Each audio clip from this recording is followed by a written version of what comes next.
This is the time of year when the Dollar Tree starts rolling out their coastal and shore living collection. I'm really excited because I love adding a touch of the sun and sea and sand to my home's decor.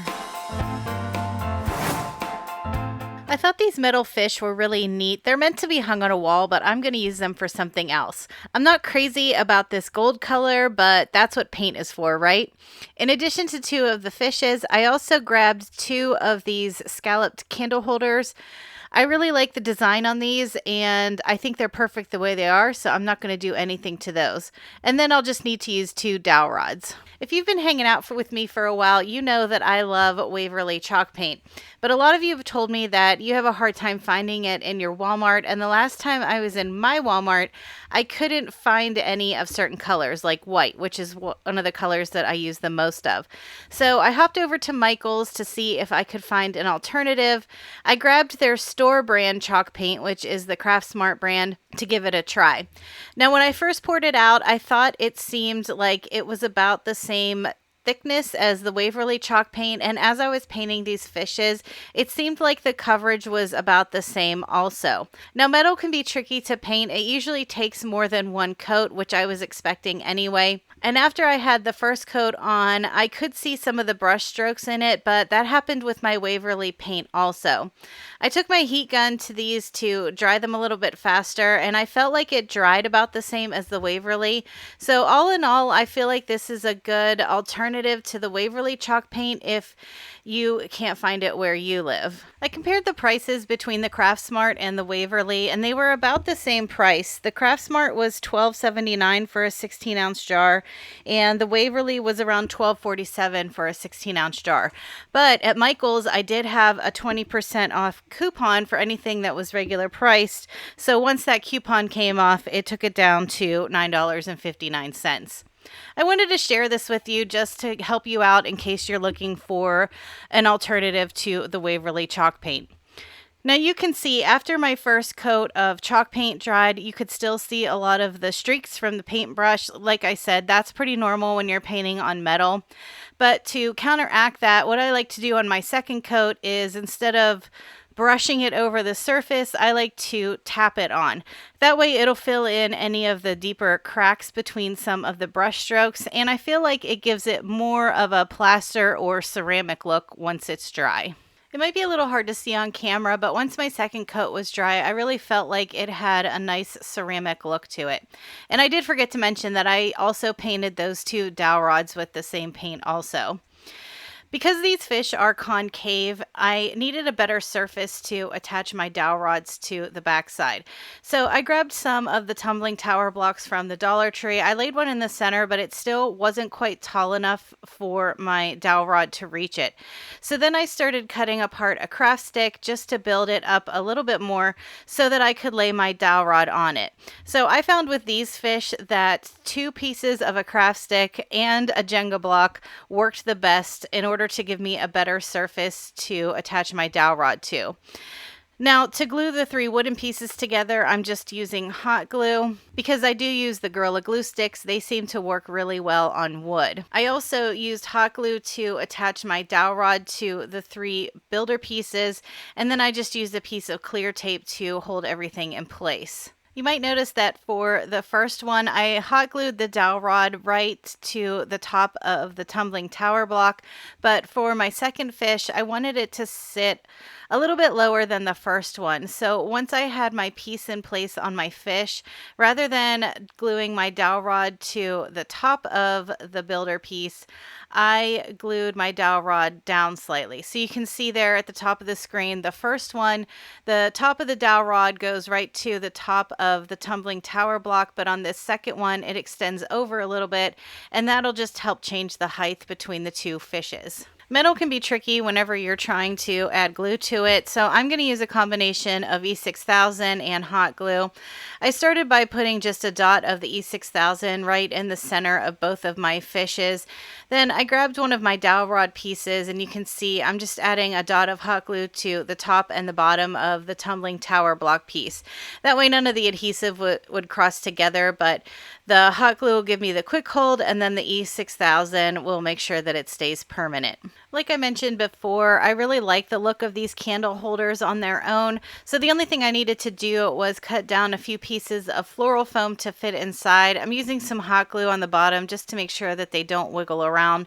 Once those were in place, I just used a little bit of green moss to cover up that foam. I was really hoping I had some of the brown Spanish moss on hand because I think that would have looked really cute with this coastal feel, but the green moss does the trick too. Anytime I'm using moss and hot glue, I always am really careful because even though you think you add a bit of moss to your hot glue, it always seems to seep through. So just be really careful when you're doing this so that you don't get any of that hot glue on your fingers. Once I had all of my floral foam covered up, then I just needed to stick my fishes down in.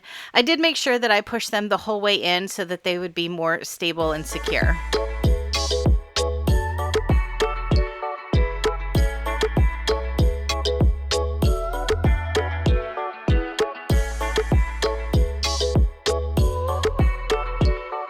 I had searched through all of the plastic planters that they had at the Dollar Tree, but I couldn't really find one that I really liked the shape. So over in the bathroom section, I ended up finding this plastic garbage can, and it was perfect for what I needed. You can see here, it's about 8.5 inches tall, and it really doesn't get much wider at the top than it is at the bottom. I'm also going to be using one of these sand dollars from the Dollar Tree and some nautical rope. About 1.5 inches up from the bottom of my garbage can, I took a nail file and I just roughed up the surface a bit. This plastic's pretty shiny and I was afraid that my hot glue wouldn't stick very well to it. I laid down just a small amount of hot glue and that's where I started my nautical rope. I wasn't sure exactly how much rope was in this roll, and my initial idea was that I was just going to wrap until I ran out of rope, but as I was wrapping, I realized I had way more rope than what I realized, so I just kept wrapping until I had a few inches built up, just so that it was taller than the sand dollar that I was using. Once I had all of my rope in place, and I was really careful to make sure that I was stacking the rope on top of each other. There wasn't any gap in between each of the rows. But once I got to the height that I like, I grabbed that nail file again and I gave it another little roughing so that my hot glue would stick. And I did lay hot glue down for the last 2 rows just to make sure that everything would be held in place really well. I also made sure that where I ended my row was where I started it so that that could be the backside of my planter. I debated which way I wanted my sand dollar to face. The one side kind of made more sense because it bubbled out a bit, but the other side had a lot more detail on it, so I decided to stick that side facing outward. I used that nail file again to rough up the surface just to make sure my glue would stick because I wasn't sure if this was plastic or plaster. Next, I had to switch camera angles here so that you could see a little bit better. Here's my finished planter. You can see it's quite big and quite deep.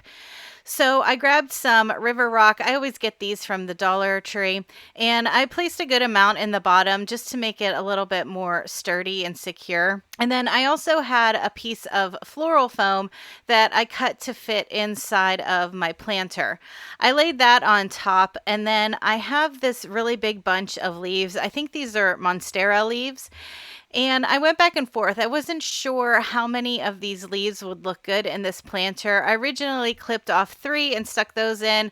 Then I added another 2 and I realized that looked a little messy and overcrowded. So then I went back to just the 3 leaves. It's really up to you. I also think that some of that breezy pampas grass would look really pretty in a planter like this. And then once I had my leaves in place, I used the rest of the river rock and I placed it over the top just to cover up the floral foam.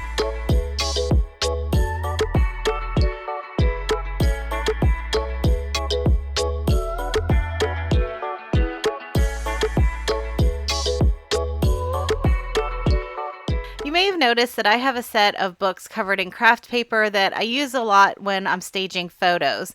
I wanted to create another set, but I wanted it to have a coastal twist. From the Dollar Tree, I grabbed 3 hardcover books, all the same.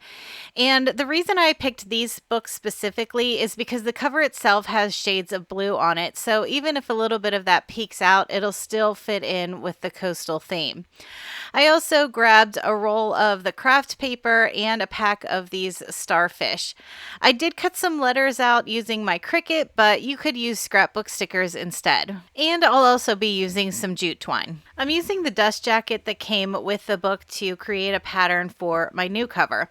I laid it on top of my roll of craft paper, traced it out with a pen, and then cut it down with scissors.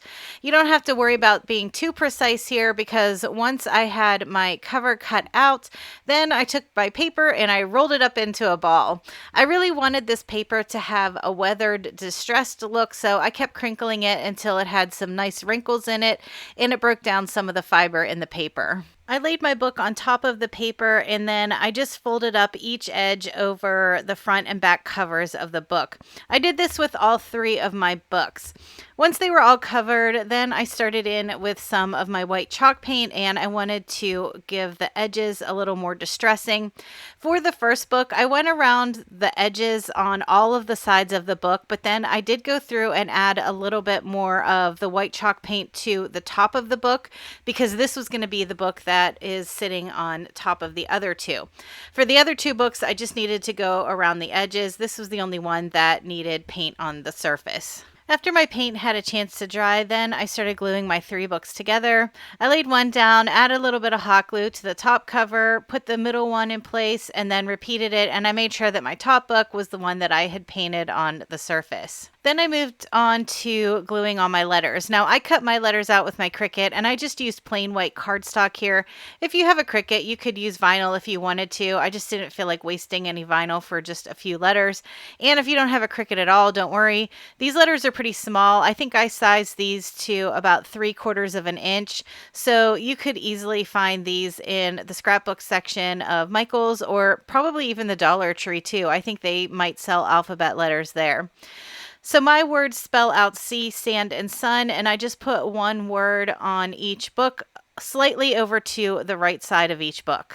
I wanted to wrap the left side of my books with some jute twine. So on the bottom side of the books, I laid down a little bit of hot glue, covered that twine with some clear tape, and then I just started wrapping it around. Normally I like the twine to crisscross back and forth, but I didn't want to create too much bulk under the book so that it would lay flatter. So I just took my time and I kept wrapping slowly so that all of my twine would be laying next to each other. And I didn't mind if there was some gaps in between the twine. I thought that looked kind of neat. Once I had as much twine on as I wanted, then on the bottom side again, I just used some hot glue and a longer piece of clear tape that went the whole way across all of my strands. As a final touch, I just hot glued my starfish to the left side of the book. And one tip I have, if you decide to do this, just make sure the bottom of the starfish is lined up with the bottom of the book so it lays okay.